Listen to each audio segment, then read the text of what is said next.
ಕಲಬುರಗಿ ಜೈಲಿನಲ್ಲಿ ಅವಾಂತರಗಳು ಹೇಗಿವೆ, ಅಲ್ಲಿ ಅವ್ಯವಸ್ಥೆಗಳು ಹೇಗಿವೆ ಅನ್ನುವಂಥದ್ರ ಬಗ್ಗೆ ಸುದ್ದಿ ನೋಡೋಣ. ಇಲ್ಲಿ ದುಡ್ಡು ಕೊಟ್ರೆ ಎಲ್ಲವೂ ಸಿಗುತ್ತೆ ಅಂತ ಹೇಳಿ ಕಲಬುರಗಿ ಸೆಂಟ್ರಲ್ ಜೈಲಿನಲ್ಲಿ ಖೈದಿಗಳು ಫುಲ್ ಜಾಲಿ ಆಗಿದ್ದಾರೆ. ಜೈಲಿನಲ್ಲೇ ಕುಳಿತು ಮದ್ಯ ಸೇವನೆ ಮಾಡ್ತಾರೆ, ಸ್ಮಾರ್ಟ್ ಫೋನ್ಗಳಿವೆ, ಸೆಂಟ್ರಲ್ ಜೈಲಿನಲ್ಲೇ ಕುಳಿತು ಮಾತಾಡ್ತಾರೆ, ಡೀಲ್ಗಳನ್ನ ಮುಗಿಸ್ತಾರೆ.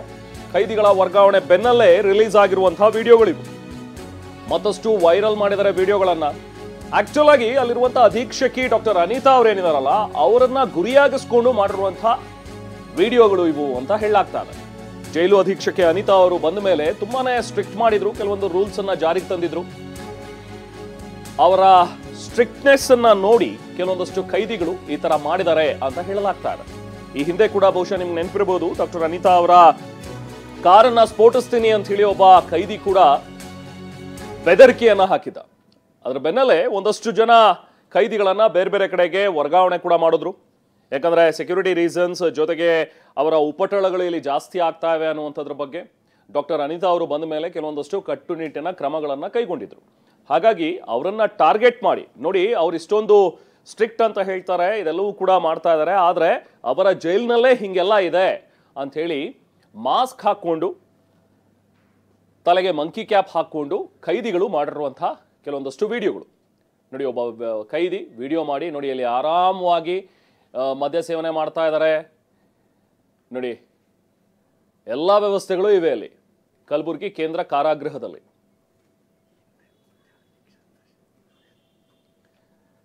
ಗುಡ್ಕಾ, ಬಿಡಿ, ಸಿಗರೇಟ್, ಗುಡ್ಡೆ ಹಾಕಿರುವಂತಹ ಒಂದಷ್ಟು ವಿಡಿಯೋಗಳು. ಸೆಲ್ ಒಳಗಡೆನೆ ನೋಡಿ ಎಷ್ಟೊಂದು ಬಿಂದಾಸ್ ಆಗಿ ಕೂತ್ಕೊಂಡು ಪಾರ್ಟಿ ಮಾಡ್ತಾ ಇದ್ದಾರೆ. ಗುಂಡು ತುಂಡು ಎಲ್ಲವೂ ಇದೆ ಇಲ್ಲಿ. ಸೊ ಹೀಗೆ ಈ ತರ ದುಡ್ಡು ಕೊಟ್ರೆ ಅಲ್ಲೆಲ್ಲವೂ ಕೂಡ ಸಿಗುತ್ತೆ. ಡಾಕ್ಟರ್ ಅನಿತಾ ಅವರೇ ಇದಕ್ಕೆಲ್ಲದಕ್ಕೂ ಕೂಡ ಕಾರಣ ಅನ್ನೋ ರೀತಿಯಲ್ಲಿ ಬಿಂಬಿಸೋ ರೀತಿಯಲ್ಲಿ ವಿಡಿಯೋಗಳನ್ನ ಮಾಡಿಬಿಟ್ಟಿದ್ದಾರೆ ನೋಡಿ. ಅಲ್ಲಿ ಗುಟ್ಕಾ ಪ್ಯಾಕೆಟ್ಗಳು, ಸಿಗರೇಟ್ ಪ್ಯಾಕೆಟ್ಗಳು ಎಲ್ಲಂದ್ರಲ್ಲಿ ರಾಶಿ ಹಾಕಿದ್ದಾರೆ.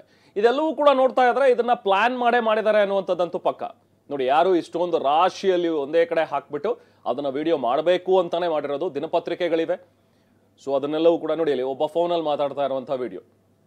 ಹೀಗೆ ರಾಶಿ ಸ್ಮಾರ್ಟ್ ಫೋನ್ಗಳು ಕೂಡ ಇವೆ ಒಳಗಡೆ. ದುಡ್ಡು ಕೊಟ್ರೆ ನಿಮಗೆ ಫೋನ್ ಸಿಗತ್ತೆ,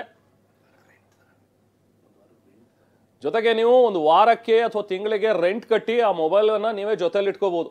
ಹೀಗೆ ಖೈದಿಗಳು ಅಲ್ಲಿ ಮಾಡ್ತಾ ಇರುವಂಥ ಡೀಲು ನೋಡಿ. ಅಲ್ಲಿ ಚಾರ್ಜರ್ಗಳು, ಹೆಡ್ಫೋನ್ಗಳು, ಸ್ಮಾರ್ಟ್ ಫೋನ್ಗಳು, ರಾಶಿ ಫೋನ್ಗಳು, ಇದೆಲ್ಲವನ್ನು ಕೂಡ ನೀವು ಅಲ್ಲಿರುವಂತಹ ಖೈದಿಗಳು ಬಳಕೆ ಮಾಡ್ತಾ ಇದ್ದಾರೆ. ಹಾಗಾದ್ರೆ ಅಧೀಕ್ಷಕಿ ಏನ್ ಸ್ಟ್ರಿಕ್ಟ್ ಮಾಡ್ತಾ ಇದ್ದಾರೆ ಇವರು? ಇವರ ಮೂಗಿನ ನೇರಕ್ಕೆ ಯಾವುದು ಕೂಡ ಅಲ್ಲಿ ನಡೀತಾ ಇಲ್ಲ. ಇವರು ಕ್ರಮಗಳನ್ನ ತಗೊಳ್ತಾ ಇರುವಂಥದ್ದೆಲ್ಲವೂ ಕೂಡ ಸುಮ್ಮನೆ ಅನ್ನುವಂಥದ್ದನ್ನ ಬಿಂಬಿಸೋ ರೀತಿಯಲ್ಲಿ ಈ ವಿಡಿಯೋಗಳನ್ನ ಮಾಡಿದ್ದಾರೆ. ಬಹುಶಃ ಈ ವಿಡಿಯೋಗಳನ್ನೆಲ್ಲ ನೋಡಿದ್ರೆ ಆಗ ಅನಿತಾ ಅವರನ್ನ ಸಸ್ಪೆಂಡ್ ಮಾಡ್ಬಿಡ್ತಾರೆ ಅಥವಾ ಟ್ರಾನ್ಸ್ಫರ್ ಮಾಡ್ಬಿಡ್ತಾರೆ. ಆಗ ನಾವು ರಿಲ್ಯಾಕ್ಸ್ ಆಗಬಹುದು ಅನ್ನುವಂಥ ಒಂದು ಪ್ಲಾನ್ ಕೂಡ ಇರಬಹುದು ಖೈದಿಗಳು. ಯಾಕಂದ್ರೆ ಡಾಕ್ಟರ್ ಅನಿತಾ ಅವರು ಬಂದ ಮೇಲೆ ಸ್ವಲ್ಪ ಸ್ಟ್ರಿಕ್ಟ್ ಮಾಡಿದ್ರು. ಹೀಗೆ ಫೋನ್ಗಳು ತಗೊಳ್ಳೋ ಹಾಗಿಲ್ಲ, ಅಲ್ಲಿ ಸಿಗರೇಟು, ಬೀಡಿ ಇದ್ಯಾವುದು ಕೂಡ ಅಲ್ಲಿ ಬಳಕೆ ಮಾಡೋ ಹಾಗಿಲ್ಲ, ಎಣ್ಣೆ ಯಾರಿಗೂ ಕೂಡ ಸಿಗೋ ಹಾಗಿಲ್ಲ, ಇದೆಲ್ಲವೂ ಕೂಡ ಮಾಡಿದ್ರು, ಸ್ವಲ್ಪ ಸ್ಟ್ರಿಕ್ಟ್ ಮಾಡಿದ್ರು. ಸೊ ಹಾಗಾಗಿನೇ ಅವರನ್ನ ಟಾರ್ಗೆಟ್ ಮಾಡಿ ಈ ರೀತಿ ವಿಡಿಯೋಗಳನ್ನ ರಿಲೀಸ್ ಮಾಡ್ತಾ ಇದ್ದಾರೆ ಅಂತ ಹೇಳಲಾಗ್ತಾ ಇದೆ. ಹೆಚ್ಚಿನ ಮಾಹಿತಿ ನಾವು ಪ್ರತಿನಿಧಿ ದತ್ತಾತ್ರೇಯ ಪಾಟೀಲ್ ನೀಡ್ತಾರೆ. ದತ್ತಾತ್ರೇಯ, ಈಗ ಕಲಬುರಗಿ ಜೈಲಿನಲ್ಲಿ ಹಿಂದೆನೂ ಕೂಡ ನಾವು ಗಮನಿಸ್ತಾ ಇದ್ವಿ, ಒಂದಷ್ಟು ಅವ್ಯವಸ್ಥೆಗಳಿವೆ, ದುಡ್ಡು ಕೊಟ್ರೆ ಎಲ್ಲವೂ ಸಿಗುತ್ತೆ ಅನ್ನುವಂಥದ್ರ ಬಗ್ಗೆ ಇದ್ದಂತಹ ಕೆಲವೊಂದಷ್ಟು ಸುದ್ದಿ. ಈಗ ಅದನ್ನ ಪುಷ್ಟೀಕರಿಸೋ ರೀತಿಯಲ್ಲಿ ಹೊರಬಂದಿರುವಂತಹ ಈ ವಿಡಿಯೋಗಳು, ಇದನ್ನ ಅನಿತಾ ಅವರನ್ನ ಟಾರ್ಗೆಟ್ ಮಾಡಿ ಮಾಡ್ತಾ ಇದ್ದಾರೆ ಅಥವಾ ನಿಜಕ್ಕೂ ಕೂಡ ಈ ಥರದ್ದು ಅಲ್ಲಿ ನಡೀತಾ ಇರುವಂಥದ್ದು ಸ್ಪಷ್ಟ? ಯಾಕಂದ್ರೆ ಇಷ್ಟೆಲ್ಲ ನೀಟಾಗಿ ಅವ್ರು ವಿಡಿಯೋ ಮಾಡಿದ್ದಾರೆ ಅಂತ ಹೇಳಿದ್ರೆ ಕಲಬುರಗಿ ಜೈಲಲ್ಲಿ ಇದೆಲ್ಲವೂ ಕೂಡ ನಡೀತಾ ಇದೆ. ಹಾಗಾದ್ರೆ ದತ್ತಾತ್ರೇಯ, ರೆಹಮಾನ್, ನಿಜಕ್ಕೂ ಸಾಕಷ್ಟು ಅನುಮಾನ ಮೂಡಿಸ್ತಾ ಇದೆ. ಯಾಕಂತಾರೆ ಅಕ್ಟೋಬರ್ 14ಕ್ಕೆ ಏನು ಅಂತಾರೆ ನೂತನ ಮುಖ್ಯ ಅಧೀಕ್ಷಕರಾಗಿ ಡಾಕ್ಟರ್ ಅನಿತಾ ಅವರು ಯಾವತ್ತು ಜಾಯ್ನ್ ಆದ್ರು ಅವತ್ತೇ ದೊಡ್ಡ ಮಟ್ಟದ ಒಂದು ಎಕ್ಸ್ಪೋಸ್ ಆಗುತ್ತೆ. ಜೈಲಿನಲ್ಲಿ ಯಾವ ರೀತಿಯಾದಂತಹ ಹೈಫೈ ಜೀವನ ನಡೀತಾ ಇದೆ ಅನ್ನೋದ್ರ ಬಗ್ಗೆ ಖುದ್ದು TV9 ಏನು ಅಂತಾರೆ ಜೈಲೊಳಗಡೆನ ಏನು ಹೈಫೈ ಜೀವನದ ಬಗ್ಗೆ ಅನಾವರಣ ಮಾಡುತ್ತೆ. ಅಲ್ಲಿಂದ ಏನು ಇಡೀ ಜೈಲಿನ ಕಂಪ್ಲೀಟ್ ಕಹಾನಿ ಶುರು ಆಗುತ್ತೆ. ಯಾವಾಗ ಅನಿತಾ ಅವತ್ತು ಅಕ್ಟೋಬರ್ 14ರಂದು ಚಾರ್ಜ್ ತಗೊಂಡ್ರು, ಅಲ್ಲಿಂದ ಏನು ಅಂತಂದ್ರೆ ADGP ಮಾಲಿನಿ ಕೃಷ್ಣಮೂರ್ತಿ ಅವರು ಅವತ್ತೇ ಭೇಟಿ ಕೊಟ್ಟರು.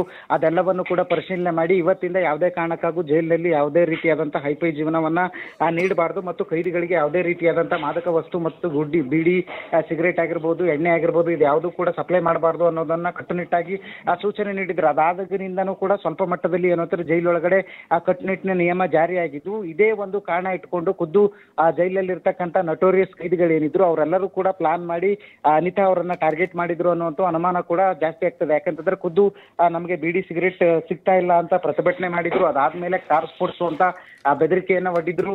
ಅದೆಲ್ಲವೂ ಕೂಡ ಪ್ಲಾನ್ ಫ್ಲಾಪ್ ಆಗ್ತಾ ಇದ್ದಂತೆ ಸದ್ಯ ಏನು ಅಂತಂದ್ರೆ ಅಕ್ಟೋಬರ್ 16ರ ವಿಡಿಯೋವನ್ನ ನಿನ್ನೆ ಏನು ರಿಲೀಸ್ ಮಾಡಿರ್ತಕ್ಕಂಥದ್ದು ಮತ್ತು ಅದು ಏನು ನಟೋರಿಯಸ್ 6 ಕೈದಿಗಳು ಏನು ನಿನ್ನೆ ಬೇರೆ ಬೇರೆ ಜೈಲ್ಗಳಿಗೆ ಶಿಫ್ಟ್ ಮಾಡಿದಂತ ಸಂದರ್ಭದಲ್ಲಿ ಈ ವಿಡಿಯೋ ರಿಲೀಸ್ ಆಗಿರೋದು ಸಾಕಷ್ಟು ಅನುಮಾನ ಬರುತ್ತದೆ. ಯಾಕಂತಂದ್ರೆ ವಿಡಿಯೋದಲ್ಲಿ ಸಹಜವಾಗಿ ನೋಡಿದಾಗ ಆ ಕ್ಯಾಪ್ ಗಳನ್ನ ಧರಿಸಿ ಮಾತಾಡ್ತಾ ನಾವು ಅನಿತಾ ಅವ್ರಿಗೆ ದುಡ್ಡು ಕೊಡ್ಬೇಕು, ಅವ್ರನ್ನು ಕೂಡ ನಾವು ಇಲ್ಲಿ ನಾವು ಹೈಫೈ ಜೀವನ ಮಾಡಬೇಕು ಅಂದ್ರೆ ಅವರು ಕೂಡ ನಮ್ಮ ಜೊತೆ ಶಾಮೀಲಾಗಬೇಕು, ಅದೆಲ್ಲವೂ ಕೂಡ ನೀವು ಪ್ಲಾನ್ ಮಾಡಿ ಅಂತ ಮಾತಾಡ್ಕೊಂಡು ಏನು ಸದ್ಯ ಇಡೀ ಏನು ವ್ಯವಸ್ಥೆಯನ್ನ ನಮ್ಮ ಕಂಟ್ರೋಲ್ ತಗೊಳ್ಬೇಕು ಅನ್ನುವಂಥ ಒಂದು ಮಾತುಗಳನ್ನ ಆಡ್ತಾ ಅನಿತಾ ಅವ್ರನ್ನು ಕೂಡ ನಾವು ದುಡ್ಡಲ್ಲಿ ಸಿಗಾಕ್ಸ್ಬೇಕು ಅನ್ನುವಂಥ ಒಂದು ಪ್ಲಾನ್ ಅನ್ನ ಮಾಡ್ತಿದ್ದಾರೆ. ಹೀಗಾಗಿ ಇದೆಲ್ಲವನ್ನು ಕೂಡ ನೋಡಿದ್ರೆ ಸಾಕಷ್ಟು ಅನುಮಾನ ಬರುತ್ತಾ ಇದೆ. ಯಾಕೆಂತಂದ್ರೆ ಅಕ್ಟೋಬರ್ 14ರಂದು ಅವ್ರು ಜಾಯ್ನ್ ಆಗಿದ್ದು, ಅಕ್ಟೋಬರ್ 16ರಂದು ಇವರು ವಿಡಿಯೋ ಮಾಡಿದ್ದು ಅನ್ನೋದಕ್ಕೆ ದಿನಪತ್ರಿಕೆ ಪುಷ್ಟಿ ನೀಡ್ತಾ ಇದೆ. ಹೀಗಾಗಿ ಅಕ್ಟೋಬರ್ 16ರಂದು ವಿಡಿಯೋ ಇವಾಗ ರಿಲೀಸ್ ಮಾಡಿದ್ರ ಉದ್ದೇಶ ಏನೋದ್ರ ಬಗ್ಗೆ ಸಾಕಷ್ಟು ಅನುಮಾನ ಬರ್ತಾ ಇದೆ. ರೆಹಮಾನ್, ಜೊತೆಗೆ ದತ್ತಾತ್ರೇಯ ಈ ರೀತಿ ಎಲ್ಲ ಆಗ್ತಾ ಇದೆ ಅನ್ನುವಂಥದ್ದೇನು ಹಿರಿಯ ಅಧಿಕಾರಿಗಳ ಗಮನಕ್ಕೆ ಇಲ್ಲ ಅನ್ನುವಂಥದ್ದಲ್ಲ. ಯಾಕಂದ್ರೆ ಇಷ್ಟೊಂದು ರಾಜಾರೋಷವಾಗಿ ಸೆಲ್ಲಲ್ಲೇ ಕುತ್ಕೊಂಡು ಇವ್ರು ಎಣ್ಣೆ ಹೊಡಿತಾ ಇದ್ದಾರೆ ಅಂತ ಹೇಳಿದ್ರೆ ಒಳಗಿನವರವರು ಶಾಮೀಲಾಗಿದ್ದಾರೆ ಅನ್ನುವಂಥದ್ದಕ್ಕಂತೂ ಸ್ಪಷ್ಟ. ಡಾಕ್ಟರ್ ಅನಿತಾ ಅವ್ರು ಎಷ್ಟೇ ಸ್ಟ್ರಿಕ್ಟ್ ಮಾಡ್ತೀನಿ ಅಂತ ಹೇಳಿದ್ರು ಕೂಡ ಒಳಗಿರೋರು ಒಂದಷ್ಟು ಜನ ಇವರಿಗೆ ಸಪೋರ್ಟ್ ಮಾಡ್ತಾ ಇದ್ದಾರೆ ಅಂತ ಹೇಳಿದ್ರೆ ಈ ರೀತಿಯಾಗಿ ನಡೆಯುವಂಥದ್ದು ಸರ್ವೇ ಸಾಮಾನ್ಯವಾಗಿಬಿಡುತ್ತೆ. ಸೊ ಅಂಥವ್ರ ವಿರುದ್ಧ ಏನು ಕ್ರಮಗಳನ್ನು ಕೈಗೊಳ್ತಿದ್ರೆ ಹಿರಿಯ ಅಧಿಕಾರಿಗಳ ಗಮನಕ್ಕೆ ಬಂದರೂ ಕೂಡ ಯಾಕೆ ಸುಮ್ಮನೆ ಇದ್ದಾರೆ ಹಾಗಾದ್ರೆ ದತ್ತಾತ್ರೇಯ? ಈಗಾಗಲೇ ಇಬ್ರು ಜೈಲರ್ಗಳನ್ನ ಸಸ್ಪೆಂಡ್ ಮಾಡಿರುವಂತದ್ದು ರೆಹಮಾನ್. ಯಾವತ್ತು ಅಕ್ಟೋಬರ್ 16ರಂದು ಈ ರೀತಿಯಾದಂತಹ ಘಟನೆ ಆಯ್ತು ಅವತ್ತೇ ಇಬ್ರು ಜೈಲರ್ಗಳನ್ನ ಸಸ್ಪೆಂಡ್ ಮಾಡಿರುವಂತದ್ದು. ಅದಾದ್ಮೇಲೂ ಕೂಡ ಕೆಲವೊಂದಿಷ್ಟು ಸಿಬ್ಬಂದಿಗಳು ಏನಂತಾರೆ ಕೈದಿಗಳ ಜೊತೆ ಶಾಮೀಲಾಗಿದ್ದಾರೆ ಮತ್ತು ಈ ರೀತಿಯಾದಂತಹ ಬ್ಲಾಕ್ ಮೇಲ್ ತಂತ್ರಗಳನ್ನ ಖುದ್ದು ನಡೀತಾ ಇದೆ ಅನ್ನೋದು ಅವ್ರ ಗಮನಕ್ಕೆ ಬಂದಂತ ತಕ್ಷಣನೇ ನಿನ್ನೆ ಏನು ಅಂತಾರೆ 6 ಜನ ನಟೋರಿಯಸ್ ಕೈದಿಗಳನ್ನ ಬೇರೆ ಬೇರೆ ಜೈಲಿಗೆ ಶಿಫ್ಟ್ ಮಾಡಿದ್ರು. ಅದೆಲ್ಲವೂ ಕೂಡ ಏನು ಅನಿತಾ ಅವ್ರ ಕೈ ಮೇಲ್ಗೈ ಆಗ್ತಾ ಇದೆ, ನಮ್ಮನ್ನೆಲ್ಲವೂ ಕೂಡ ಟಾರ್ಗೆಟ್ ಮಾಡಿ ಬೇರೆ ಬೇರೆ ಕಡೆ ಶಿಫ್ಟ್ ಮಾಡ್ತಾ ಇದ್ದಾನೆ, ನಮ್ಮನ್ನ ಇಲ್ಲಿ ಇಟ್ಕೊಳ್ತಾ ಇಲ್ಲ ಅನ್ನೋ ಒಂದು ಬೆದರಿಕೆಯನ್ನ ಖುದ್ದು ಏನು ಅಂತಾರೆ ಅನಿತಾ ಅವರಿಗೆ ಆ ಬೆದರಿಕೆಯನ್ನು ಒಡ್ಡಿದ್ರು. ಅದೆಲ್ಲವುದಕ್ಕೂ ಕೂಡ ಕೇರ್ ಮಾಡದಂತ ಹಿನ್ನೆಲೆಯಲ್ಲಿ ಈ ರೀತಿಯಾದಂತಹ ಬ್ಲಾಕ್ ಮೇಲ್ ತಂತ್ರವನ್ನ ಅನುಸರಿಸ್ತಾ ಇದ್ದಾರೆ ಅಂತದ್ದು ಏನು ಖುದ್ದು ಅನಿತಾ ಅವರೇ ಹೇಳ್ತಾ ಇರುವಂತದ್ದು. Rehman, okay, thank you Dattatreya.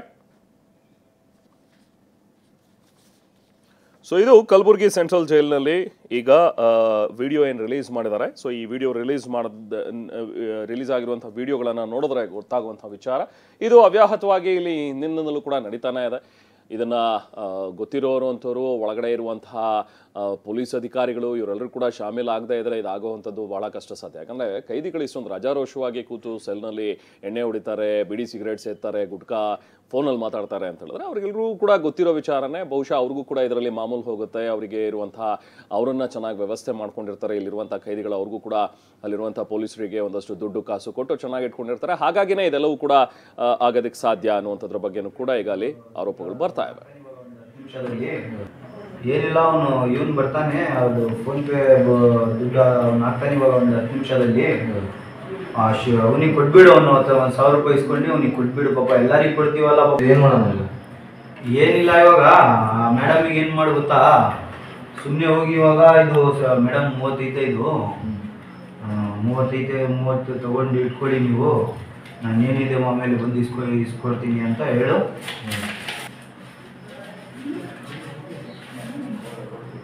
ಇದು 35 ಇದು ಹೋಗಿ ಮೇಡಮಿಗೆ ಕೊಟ್ಬಿಡು.